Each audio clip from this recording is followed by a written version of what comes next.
دنیا بھر میں پیشہ ورانہ ذمہ داریاں ادا کرنے والی خواتین کو فی الوقت جن بڑے مسائل کا سامنا ہے ان میں صنفی تعصب، جنسی ہراسانی اور لوگوں کے غیر حوصلہ افزا رویے سر فہرست ہیں۔ خاص طور پر سائنس اور ٹیکنالوجی کے میدان میں اہم کردار ادا کرنے کی خواہش مند خواتین کو سب سے پہلے صنفی تعصب کا سامنا کرنا پڑتا ہے، کیونکہ امریکہ جیسے ملک میں بھی 4 سے 5 دہائیوں قبل یہی سمجھا جاتا تھا کہ سائنسی تحقیق خاص طور پر خلا، فلکیات، بائیو ٹیکنالوجی، طبیعیات اور میڈیسن ایسی فیلڈز ہیں جن میں خواتین کام نہیں کر سکتی، مگر بہت سی با ہمت خواتین نے مشکلات کا مقابلہ کرتے ہوئے ثابت کیا کہ خواتین بھی صلاحیتوں میں مردوں سے کسی صورت کم نہیں، اور اگر ان کی حوصلہ افزائی کرتے ہوئے مناسب مواقع فراہم کیے جائیں تو وہ کئی سائنسی فیلڈز میں مردوں سے بہتر طور پر کام سر انجام دے سکتی ہیں۔ آج ہم آپ کو پاکستان کی چند ایسی ہی خواتین سے ملواتے ہیں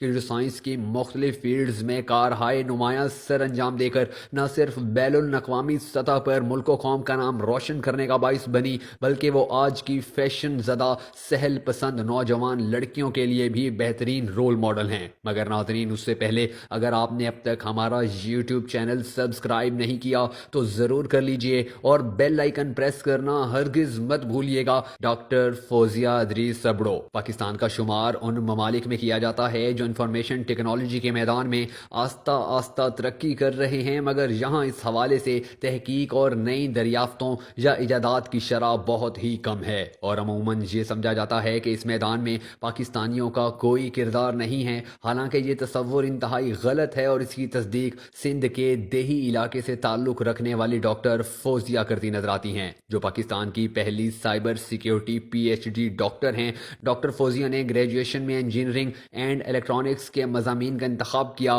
اور مہران یونیورسٹی سے ڈگری حاصل کی۔ اگرچہ ابتدا میں انہیں بھی بے شمار رکاوٹوں اور مسائل کا سامنا کرنا پڑا، مگر وہ ثابت قدمی کے ساتھ اپنی منزل کی جانب بڑھتی رہیں۔ ڈاکٹر فوزیہ نے national university of science and technology سے کرپٹولوجی میں ماسٹرز کیا اور بعد ازاں وہ اعلیٰ تعلیم کے لیے برطانیہ چلی گئیں، جہاں انہوں نے سٹی یونیورسٹی آف لندن سے سائبر سیکیورٹی میں پی ایچ ڈی کی ڈگری حاصل کی۔ ڈاکٹر فوزیہ اس وقت پاکستان آرمڈ فورسز کے سائبر سیکیورٹی ونگ سے وابستہ ہیں اور افواج پاکستان سے تعلق رکھنے والی پہلی خاتون پی ایچ ڈی ڈاکٹر بھی ہیں۔ انہیں حال ہی میں 6واں عالمی گلوبل سائبر جسٹس ایوارڈ بھی دیا گیا ہے، جو کہ پاکستان کے لیے ایک بڑے اعزاز کی بات ہے۔ اتنی ڈھیر ساری کامیابیوں کے ساتھ ڈاکٹر فوزیہ ایک انتہائی نفیس خاتون ہیں، جو 2 بچوں کی ماں بھی ہیں اور اپنی پیشہ ورانہ ذمہ داریوں کے ساتھ گھر اور بچوں میں توازن برقرار رکھنے میں بھی کامیاب ہیں۔ ان کا کہنا ہے کہ انہیں بھی دیگر خواتین کی طرح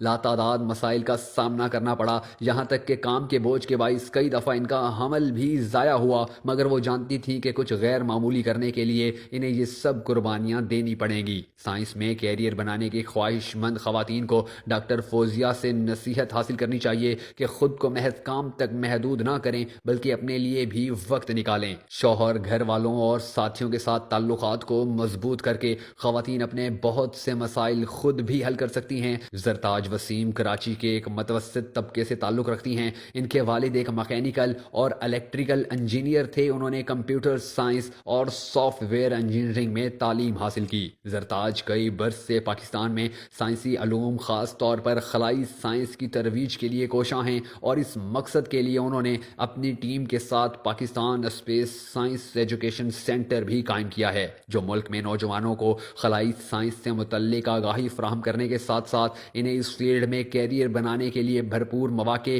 اور کیریئر کاؤنسلنگ بھی فراہم کرتا ہے۔ زرتاج وسیم کا کہنا ہے کہ انہوں نے یہ ادارہ اس لیے قائم کیا تاکہ پاکستان میں بچوں کو اسکول کی سطح سے ہی کوالٹی ایجوکیشن کے ساتھ ساتھ سائنسی مضامین جیسے ریاضی، طبیعیات، میڈیسن اور دیگر ایسی فیلڈز کی طرف راغب کیا جائے جس میں تحقیق کا مارجن زیادہ ہو۔ ساتھ ہی وہ اپنی ذاتی کوششوں سے پاکستانی خواتین، خصوصاً لڑکیوں میں خلائی سائنس کے لیے رغبت پیدا کرنے کے لیے مسلسل کوشاں ہیں، اور ورک شاپس کے علاوہ بڑے بڑے شہروں کی یونیورسٹیز میں لیکچرز بھی دیتی ہیں۔ اس کے ساتھ ہی انہوں نے کراچی میں روبوٹس کے لیے ایک اسٹوڈیو بھی قائم کیا ہے جو ملک میں روبوٹس کی تیاری کے مقابلے منعقد کروانے کے علاوہ یونیورسٹیوں کے طلباء کو بین الاقوامی روبوٹس مقابلوں میں شرکت کے لیے مدد بھی فراہم کرتا ہے۔ وہ اپنی ٹیم کے ساتھ پہلی لیگو لیگ اور ڈیسٹینیشن امیجنیشن مقابلے میں شرکت بھی کر چکی ہیں۔ زرتاج کا کہنا ہے کہ 2010 سے پاکستان میں سائنسی علوم کے فروغ کے لیے جدوجہد کرتے ہوئے انہیں بے شمار چیلنجز کا سامنا کرنا پڑا، مگر اتنے برس گزرنے کے بعد وہ سمجھتی ہیں کہ ان کے لیے اس سے بہترین فیلڈ کوئی اور ہو ہی نہیں سکتی تھی۔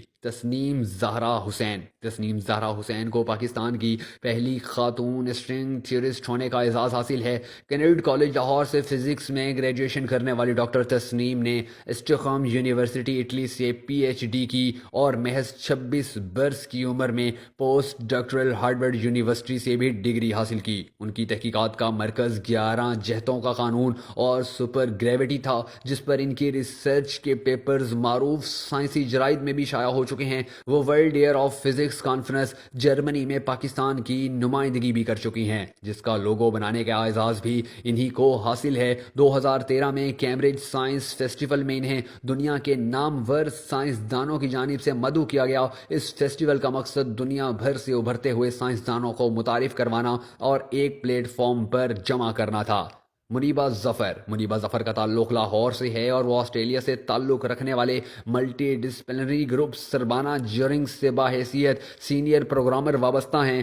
انہوں نے 2018 میں اسی گروپ کی جانب سے young female professional of the year کا ایوارڈ بھی جیتا تھا، جس سے وہ 2012 سے وابستہ تھیں۔ واضح رہے کہ یہ ایوارڈ دنیا بھر کے 40 سے زائد ممالک سے انتہائی غیر معمولی کارکردگی کا مظاہرہ کرنے والے نوجوان پروفیشنلز کو دیا جاتا ہے۔ منیبہ کو یہ ایوارڈ پاکستان میں پانی کے ذرائع کے لیے management and monitoring information system بنانے پر دیا گیا تھا۔ منیبہ اس بات کا اعتراف کرتی ہیں کہ پاکستان میں خواتین کو سائنس، خاص طور پر آئی ٹی کی فیلڈ میں آگے آنے کے مواقع میسر نہیں ہیں، جس کی بہت سی وجوہات میں سے ایک صنفی امتیاز بھی ہے، مگر اس کے ساتھ ہی آئی ٹی اور خصوصاً مصنوعی ذہانت کی آمد نے ان کی رکاوٹوں کو دور کر دیا ہے جو اشروں سے خواتین کی تعلیم و ترقی کی راہ میں حائل تھی۔ ہما ضیاء فاران کا شمار پاکستان کی چند خواتین میں ہوتا ہے جو اندرون ملک خاص طور پر دیہی علاقوں میں خواتین کی تعلیم کے لیے برسوں سے کوشاں ہیں۔ ہما فاران نے لاہور اسکول آف اکنامکس سے 2010 میں گریجویشن کیا اور تب سے وہ مختلف قومی و بین الاقوامی تعلیمی پروجیکٹس کا حصہ ہیں۔ گزشتہ حکومت کے دور میں اقوام متحدہ کے تحت شروع کیے جانے والے پروگرام الف اعلان نے ہما کی سرکردگی میں چلنے والی تنظیم Pakistan alliance for math and science کے ساتھ کئی تعلیمی منصوبے کامیابی سے مکمل کیے۔ یہ الائنس دراصل کئی تنظیموں کا ایک مشترکہ گروپ ہے جو پاکستان بھر خصوصاً دیہی علاقوں میں تعلیمی سہولیات فراہم کرنے کے لیے کوشاں ہیں۔ ہما کا کہنا ہے کہ بچے اور خاص طور پر لڑکیاں ریاضی اور دیگر سائنسی مضامین میں دلچسپی اس لیے نہیں لیتی کہ انہیں یہ صحیح طرح سے نہیں پڑھائے جاتے، جس کے لیے سائنس کے اساتذہ کی مناسب تربیت انتہائی ضروری ہے۔ ہما کئی سالانہ ایجوکیشنل رپورٹس لکھنے کے علاوہ ایک بہترین کالم نگار بھی ہیں اور ایک عرصے تک دی نیوز میں تعلیم اور خواتین کے مسائل پر کالمز بھی لکھتی رہی ہیں۔